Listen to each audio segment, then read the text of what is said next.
Keadilan pendidikan tanpa diskriminasi.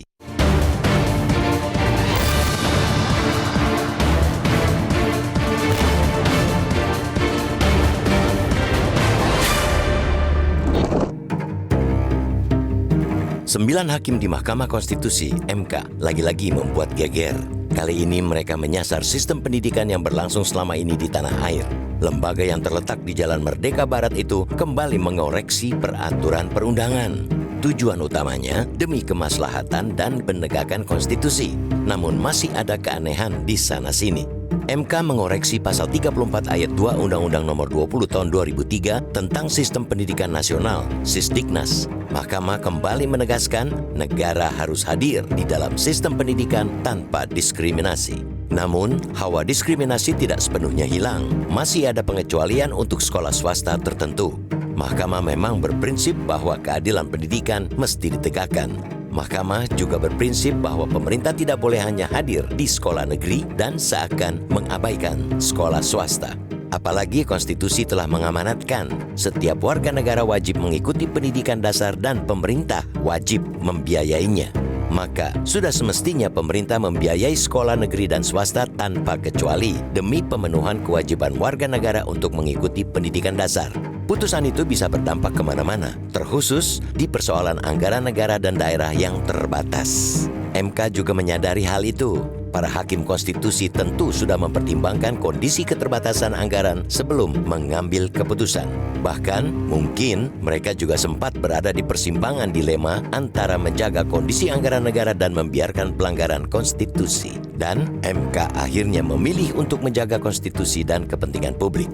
Apalagi karena memang selama ini terjadi fakta yang tidak berkesesuaian dengan Perintah Undang-Undang 1945. Sehingga MK meminta negara dapat memastikan anggaran pendidikan benar-benar dialokasikan secara efektif dan adil, termasuk bagi kelompok masyarakat yang menghadapi keterbatasan akses terhadap sekolah negeri. Negara wajib menyediakan kebijakan afirmatif berupa subsidi atau bantuan biaya pendidikan bagi masyarakat yang hanya memiliki pilihan untuk bersekolah di sekolah atau madrasah swasta akibat keterbatasan daya tampung sekolah negeri. Namun, MK masih memberi ruang bagi sekolah maupun madrasah berbayar atau mereka yang mengandalkan pemasukan dari para anak didik mereka. Inilah keanehan putusan itu. Frasa tersebut mengandung pengecualian dan bisa dimaknai diskriminatif. Bagian itulah yang berpeluang menjadi pasal karet atau menjadi kesempatan bagi sekolah dan madrasah swasta untuk tetap mengutip bayaran. Bisa jadi sekolah swasta akan berbondong-bondong bersalin rupa menjadi sekolah khusus dengan kurikulum khusus agar bisa masuk kategori pendidikan yang dikecualikan dari aturan penggratisan tersebut. Kompleksitas dampak putusan MK itu bisa dalam bentuk praktek menyimpang atau disimpangkan oleh pihak-pihak tertentu yang memang masih berkeinginan mencari celah untuk meraih keuntungan di dunia pendidikan dasar. Kita khawatir putusan anti-diskriminasi tapi bersifat diskriminatif di ranah pendidikan dasar itu tidak akan berdampak signifikan bagi perubahan pendidikan dan literasi di tanah air. Bila awalnya publik menyambut riuh putusan MK itu sebagai tonggak sejarah, boleh jadi tak banyak yang bisa diharapkan saat putusan yang berbau keanehan itu kelak dipraktekkan. Jangan-jangan putusan MK itu sekadar indah di judul, tapi bopeng-bopeng diisi.